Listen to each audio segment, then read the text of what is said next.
देखिए कि आज़ादी के 75 वर्ष बाद भी इसकी आवश्यकता पड़ रही है। साफ साफ जाहिर है पिछली सरकारों ने समरसता का नाम तो लिया, लेकिन समरसता के लिए क्या करना चाहिए, छुआछूत जात पात खत्म होनी चाहिए, तो वो तो की नहीं, लेकिन डॉक्टर अम्बेडकर का अपमान करने का पूरा प्रयास किया।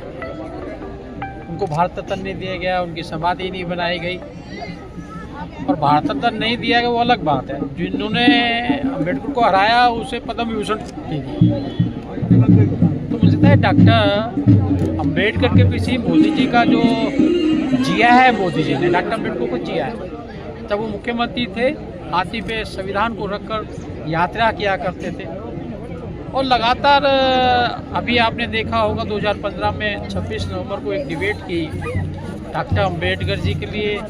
तीसरा दिन, कोई भी व्यक्ति को आप जन्मदिन पे याद करते हैं, परिनिर्वाण दिवस पे याद करते हैं, लेकिन मोदी जी के कारण डॉक्टर अम्बेडकर जी को 3 दिन याद किया जाता है, जन्म दिवस, परिनिर्वाण दिवस और संविधान दिवस।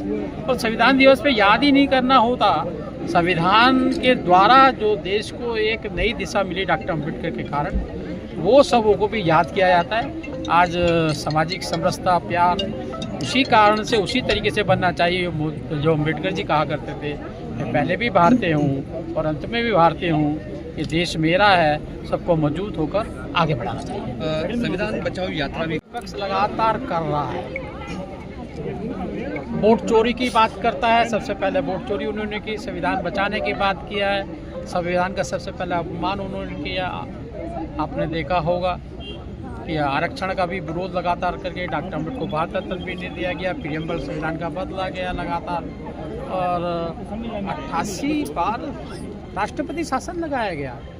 संविधान से चुनी हुई सरकारों को धराशायी करने का काम किया। तो ऐसे सारे विषय हैं, उससे मुंह छुपाने के लिए कहीं ना कहीं दोबारा वो जनता को बेवकूफ़ बनाना चाहते हैं। लेकिन आज की जनता, आज का दलित बेवकूफ़ नहीं बनने वाला। वो वोट के अधिकार को, डॉक्टर अम्बेडकर जी वोट का अधिकार दिया है, उसके द्वारा जो मुझे मिलना चाहिए, जो उसको देगा वो उसके साथ चलेगा। आज मोदी जी के नेतृत्व के अंदर जिस प्रकार देश और विश्व में काम मोदी जी का नेतृत्व भारत का हो रहा है, इसलिए सब दलित भी खुश है और उसका जो योजना है उनका लाभ भी है। कैसे कार्यक्रम पूरा रहा? ये आपने देखा होगा, समरसता सम्मान कार्यक्रम यहाँ पर हम लोगों ने किया। कॉमनवेल्थ पार्लियामेंट्री एसोसिएशन के तत्वाधान में ये हुआ है।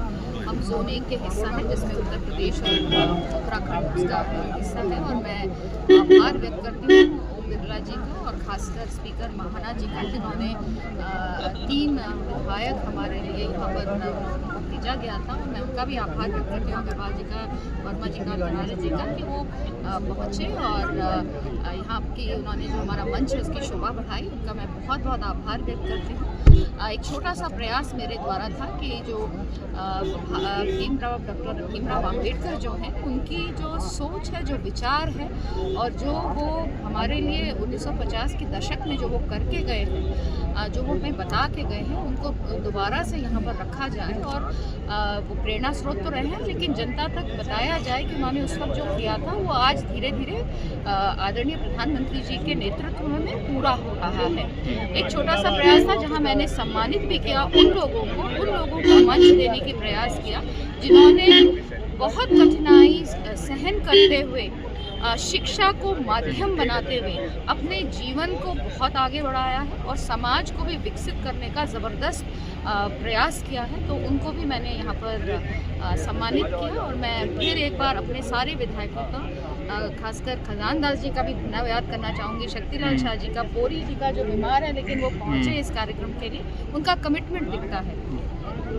दूर दूर से आते हैं सभी विधायक, दूर से आए हैं, बरेली से आए हैं, अमरोहा से आए हैं, और कमिटमेंट होता है जब आपको पता है कि इस तरह का सम्मेलन हो रहा है, उसके लिए आप पहुंच रहे हैं। तो मैं सबका बहुत आभार व्यक्त करती हूँ कि वो लोग यहाँ तक पहुँचे और इस कार्यक्रम में 4 चांद लगा।